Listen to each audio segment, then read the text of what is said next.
అలసిన వానికి ఊరడించు మాటలు. సహోదరుడు భక్తి సింగ్ గారి పరిచర్య నుండి సేకరించిన అనుదిన ధ్యానములు.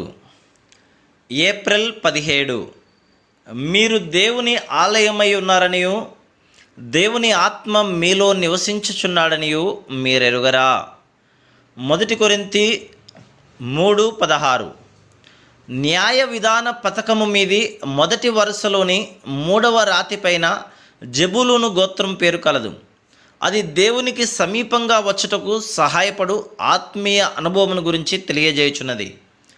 జెబూలూను అనగా కాపురము చేయుట. ఆదికాండము 30 అని అర్థం. నా హృదయము నా శరీరము ఆయన నివాస స్థలముగా కావలను. నా ఇల్లు నా సంఘము ఆయన నివాస స్థలముగా కావలను. ఇవి రెండు కలిసి వెలును. మనము దేవుని నివాసమును నిర్మించగోరిన ఎడల మొదటిగా మన శరీరములు దేవుని ఆలయముగా కావలను.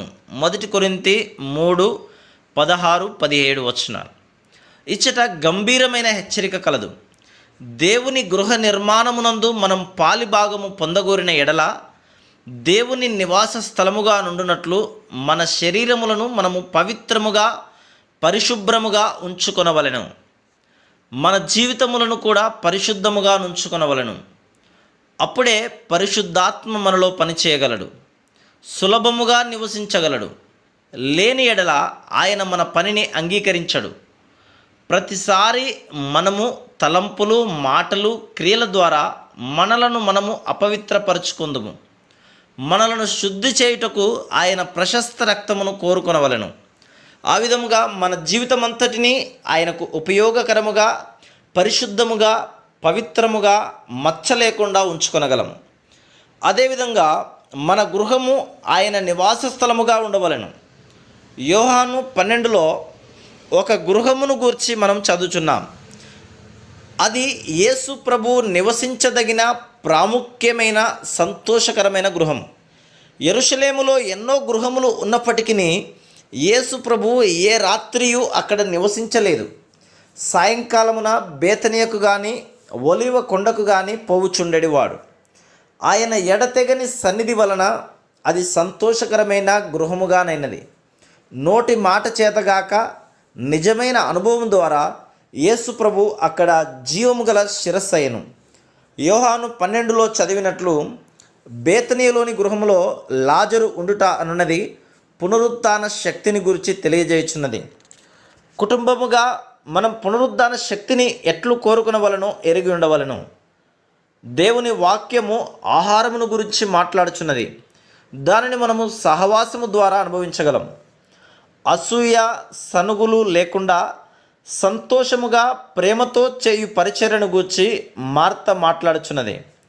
సంపూర్ణమైన భక్తి, కృతజ్ఞత, స్తుతి గురించి మరియ మాట్లాడుచున్నది. వీటన్నిటితో యేసు ప్రభు నివసించగలిగిన సంతోషకరమైన గృహమును మనం కలిగి ఉండగలము.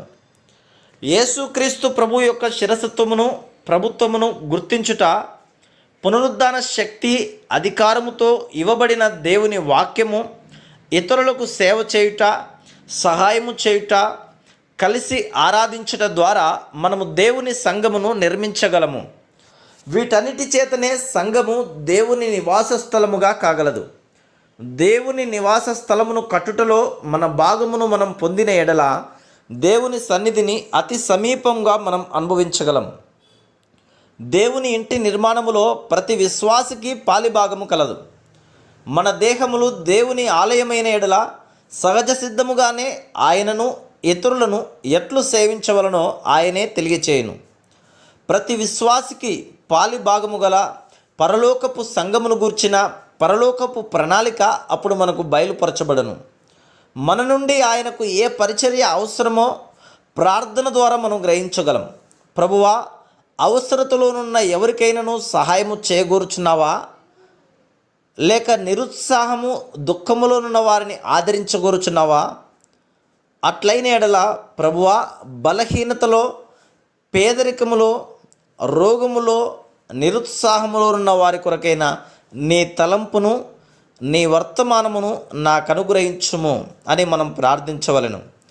ఆ విధంగా మనము ఇట్టి దేవుని నివాస స్థలమును నిర్మించుటలో మన భాగమును మనం పొందగలము. Praise the lord.